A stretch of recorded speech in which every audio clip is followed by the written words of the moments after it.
বাতিলের দাবিতে বাংলাদেশের সমাজতান্ত্রিক দল বাসদ সিদ্ধিরগঞ্জ থানা শাখার পক্ষ থেকে আজকে এই মানববন্ধনে উপস্থিত আছেন আজকে সভার সভাপতি, সংগ্রামী নেতৃবৃন্দ এবং যারা আমাদের বক্তব্য শুনতেছেন সবাইকে বাংলাদেশের সমাজতান্ত্রিক দল বাসদ সিদ্ধিরগঞ্জ থানা শাখার পক্ষ থেকে সংগ্রামী শুভেচ্ছা। সংগ্রামী বন্ধুগণ, আপনারা জানেন আমরা এমন এক সময় এই চৌধুরী বাড়ি বাস স্ট্যান্ডে প্রতিবাদ সভা করতেছি যখন সারা দেশের মানুষের মনের মধ্যে হতাশা, উৎকণ্ঠা এবং অনেক টেনশন। এই মানুষ তারা মার্কেটে যাবে, তাদের কোনো জীবনে নিরাপত্তা নাই। তারা চাকরি করে বেতন নিয়ে বাসায় যাবে, সেখানেও তাদের কোনো নিশ্চয়তা নাই। কারণ বাংলাদেশের এই সিদ্ধিরগঞ্জ সহ সারা দেশে যেভাবে লুটপাট, খুন, ছিনতাই এবং নারী নির্যাতন বেড়েছে সেটা প্রশাসনের নাগালের বাইরে। আমরা দেখতে পাচ্ছি এই কিছুদিন আগেও সেই সৈয়দপাড়া এলাকায় একজন পুলুমিয়া নামে একজন মানুষকে 4-5 জন বখাতে এবং কিশোর গ্যাং মিলে সেখানে হত্যা করেছে। তার সেই ফুলমিয়ার মেয়ে বাদী হয়ে সিদ্ধিরগঞ্জ থানায় মামলা করেছে, কিন্তু আমরা দেখি সেখানে একজন মাত্র আসামি গ্রেপ্তার হয়েছে, আর বাকি আসামিগুলা এখনো প্রকাশ্যে দিনের আলোর মতন তারা চলাফেরা করতেছে। আমরা দেখি এই নির্যাতন এমন ভাবে বেড়েছে, চুরি, ছিনতাই। এই চৌধুরী বাড়ি থেকে একটু সামনে যদি আমরা গিয়ে দেখি ছেলেপাড়া পোল এবং সেই মাঝিপাড়া এলাকায় এবং সিদ্ধিরগঞ্জের আদমজি পিঠের সামনে শ্রমিকরা যখন বেতন নিয়ে তার ফ্যাক্টরি থেকে বাসার দিকে যাইতে হয়, সেই সময় ছিনতাইকারীর কবলে পড়তে হয়। সেখানে ছিনতাইকারীর সংখ্যা আজকে এমনভাবে বেড়েছে যেটা আমরা দেখি পুলিশ নিয়ন্ত্রণে আনতে কোনোভাবেই সক্ষম হচ্ছে না। সংগ্রামী বন্ধুগণ, আমরা সেজন্য বলতে চাই এই চুরি, ছিনতাই, ধর্ষণ, খুন, রাহাজানি এবং অন্যায়ের বিরুদ্ধে প্রতিবাদ এবং সামাজিক আন্দোলন গড়ে তোলা ছাড়া এইগুলো বন্ধ করা যায় না। সংগ্রামী বন্ধুগণ, আমরা সেজন্য বলতে চাই সবাইকে উদাত্ত আহ্বান জানাই যে ঐক্যবদ্ধ আন্দোলন করেই এই খুন, ধর্ষণ, নির্যাতনের বিরুদ্ধে প্রতিবাদ করে তুলতে হবে। সংগ্রামী বন্ধুগণ, আজকে আমরা দেখি এই জমি দখল থেকে, ভূমিদস্যু থেকে কোনো কিছুতেই এই নারায়ণগঞ্জে সবই সরকারের দাস হয়ে দাঁড়িয়েছে। আপনারা জানেন আমাদের সামনে লক্ষ্মীনারায়ণ কটন মিল, সেখানে 2001 সালে তৎকালীন সরকার সেই লক্ষ্মীনারায়ণ কটন মিল 510 জন শেয়ার হোল্ডারকে মালিক করে সেই লক্ষ্মীনারায়ণ মিল শ্রমিকদের মাধ্যমে দিয়েছে।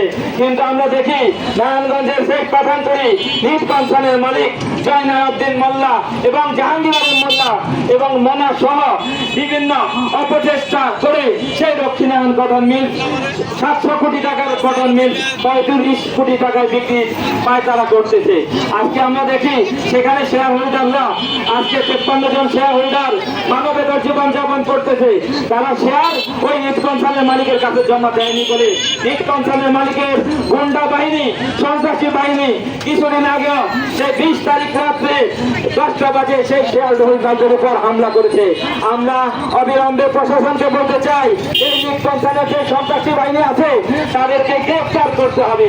এবং আপনারা জানেন এই লক্ষ্মীনারায়ণ কটন মিলসের উপর সেখানে চলন জারি করেছে। এই লক্ষ্মীনারায়ণ কটন মিলসের ভিতর কোনো ধরনের বিল্ডিং, কোনো ধরনের কারখানা হতে পারবে না, কিন্তু আমরা দেখি সেখানে প্রশাসনকে বৃত্তাঙ্গুলি দেখিয়ে ওই জয়নারউদ্দিন মোল্লার গঞ্জরা সেখানে কারখানা করতেছে। সংগ্রামী বন্ধুগণ, আমরা বলতে চাই এই সারা দেশে এভাবেই সরকারি জায়গা এবং সারা দেশে ভূমিদস্যুরা সেখানে সরকারি জায়গা ক্রাশ করার জন্য, দখল করার জন্য জায়গায় জায়গায় সন্ত্রাসী বাহিনী তৈরি করতেছে। আমরা বলতে চাই অবিলম্বে সিদ্ধিরগঞ্জ থানার ওসিকে বলতে চাই অবিলম্বে ওই লক্ষ্মীনারায়ণের শেয়ার হোল্ডারদের নিরাপত্তা দিতে হবে এবং সেই সৈয়দপাড়ায় যেই ফুলুমিয়া নিহত হয়েছে, তার সন্তান নিহত হয়েছে, ফোন করেছে, ওই তাদেরকে গ্রেফতার করতে হবে। সংগ্রামী বন্ধুগণ, আপনারা জানেন মাসের 7 তারিখে শ্রমিকদের মজুরি দেয় এবং দেওয়ার কথা আইন অনুযায়ী, সেখানে শ্রমিক মালিকরা যখন মজুরি দেয় এটিএম বুথে আমরা দেখি 7 তারিখ, 8 তারিখ, 10 তারিখে এটিএম বুথে টাকা থাকে না। শ্রমিকরা শত শত শ্রমিক সিরিয়াল ধরে দাঁড়িয়ে থাকে ছুটির পরে, কিন্তু এটিএম বুথে টাকা থাকে না। এইগুলো কি দেখার জন্য আমাদের এলাকায়, আমাদের দেশে কেউ নাই? শ্রমিকরা ডিউটি 8 8টা পর্যন্ত 10টা পর্যন্ত ডিউটি শেষ করে বেতন তোলার জন্য শ্রমিকরা সিরিয়াল ধরে। আমরা বলতে চাই ওই ব্যাংক কর্মকর্তাকে এবং এটিএম বুথের যারা দায়িত্বে আছে তাদের বেতনের সময় পর্যাপ্ত টাকা রাখতে হবে এবং শ্রমিক হয়রানি বন্ধ করতে হবে। সংগ্রামী বন্ধুগণ, আপনারা জানেন সংগ্রামী বন্ধুগণ, এই ইউনিট সরকার যখন অন্তর্বর্তীকালীন সরকার ছিল তখন আমেরিকার সাথে একটা বাণিজ্য চুক্তি করে নির্বাচনের 3 দিন আগে, কিন্তু সেই চুক্তি কি হয়েছে ওই ইউনিট সরকার আমাদের এই দেশের জনগণকে বলে নাই। আমরা এখন দেখতেছি ওই চুক্তির আওতায় 1 কেজি গম কিনতে হবে বাংলাদেশি টাকায় 85 টাকা করে সেই আমেরিকার কাছ থেকে। 85 টাকা করে যদি গম কিনতে হয় বাংলাদেশে 18 কেজি কত হবে? সংগ্রামী বন্ধুগণ, আমরা সেই প্রশ্ন রাখতে চাই।